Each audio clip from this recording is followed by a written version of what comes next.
बिना कोई वॉग अप्रूव्ड बकवास किए चलो शुरू करते हैं।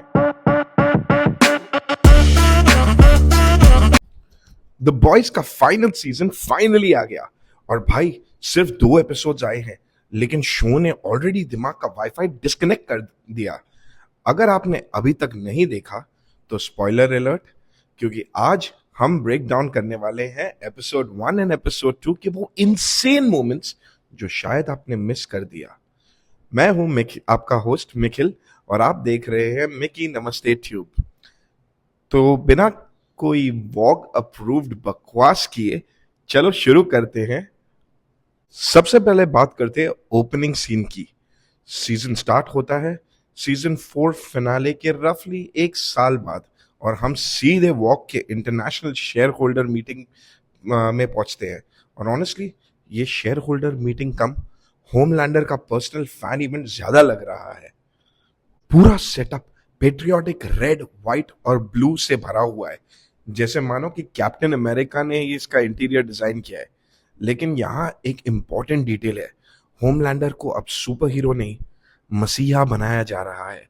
और फिर अपनी स्पीच में वो स्टारलाइटर्स को पब्लिकली डोमेस्टिक टेररिस्ट डिक्लेयर कर देता है।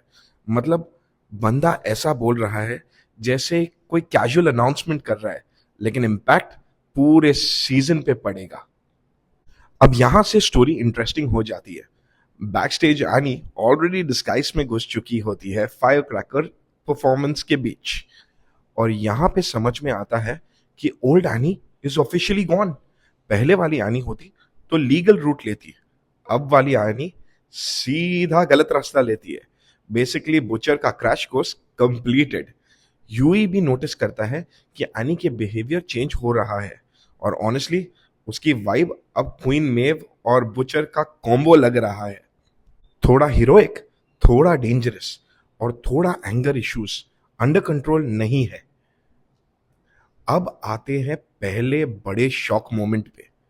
एनी का पार्टनर वॉक के मेन फ्रेम को हैक करता है और फ्लाइट 37 का अनएडिटेड फुटेज पूरी स्क्रीन पे चला देता है। और उस मोमेंट पे जो साइलेंस होता है, वो वाला साइलेंस जब घर पे अचानक पूछा जाता है कि बेटा फ्यूचर का क्या प्लान है तुम्हारा, सब लोग फ्रीज। और फिर होमलैंडर की आंखों में वो रेड ग्लो, लेजर आइज, मतलब सिस्टम हैंग हो जाता है या सिस्टम ओवरहीट हो गया है। लेकिन असली गेम यहां से शुरू होता है। सिस्टर सेज सिचुएशन कंट्रोल करती है, और जितना ही होमलैंडर फिजिकली डेंजरस है उतनी ही सेज मेंटली टेरिफाइंग है। ऐसा लगता है जैसे चेस ग्रैंड मास्टर को न्यूक्लियर कोड्स दे दिए।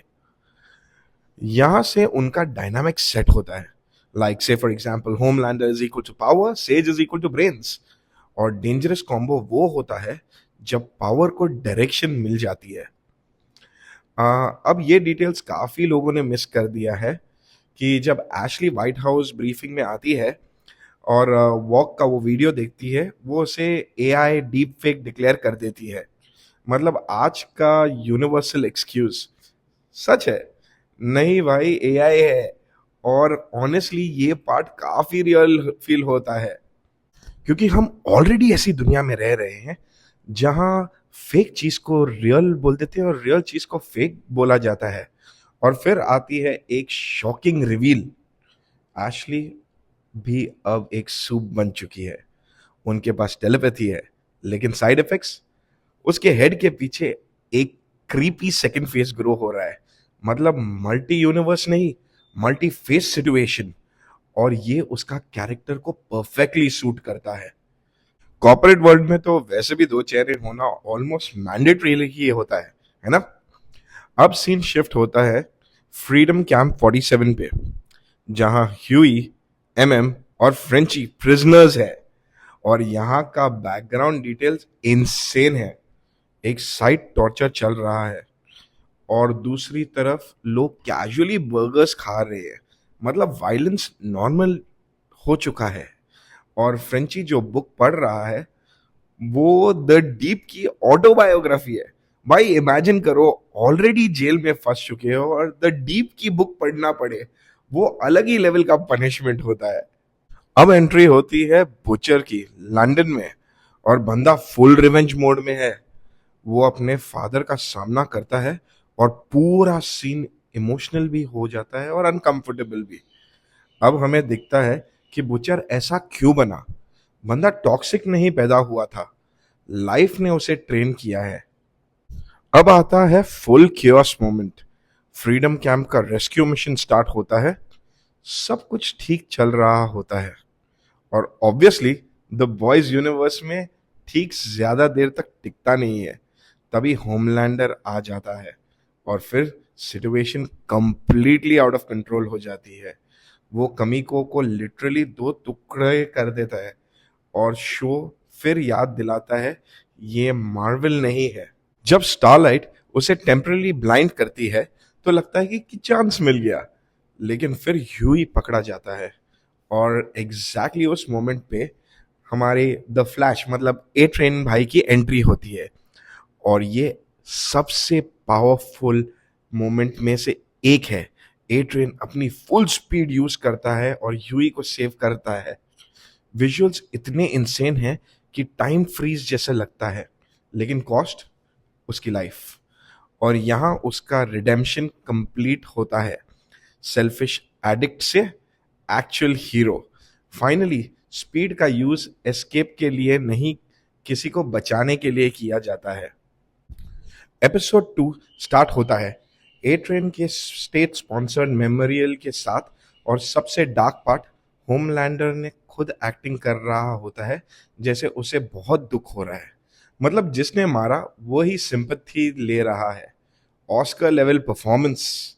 मीनवाइल बुचर रिवील करता है एक सूप किलिंग वायरस और यहाँ शो एक बड़ा क्वेश्चन उठाता है, अगर विलन को रोकने के लिए तुम मास डिस्ट्रक्शन यूज करो तो डिफरेंस क्या रह जाता है।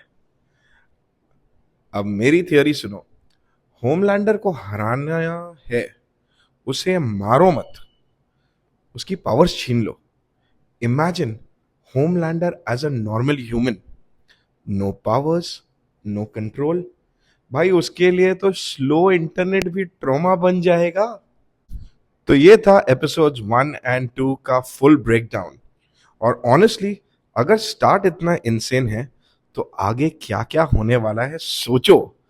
कमेंट में बताओ कौन सा मोमेंट सबसे ज्यादा शॉकिंग लगा आपको।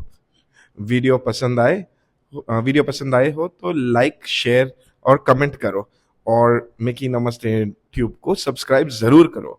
मिलते हैं नेक्स्ट ब्रेकडाउन में, तब तक वॉक पे कभी भी ट्रस्ट मत करना। बाय।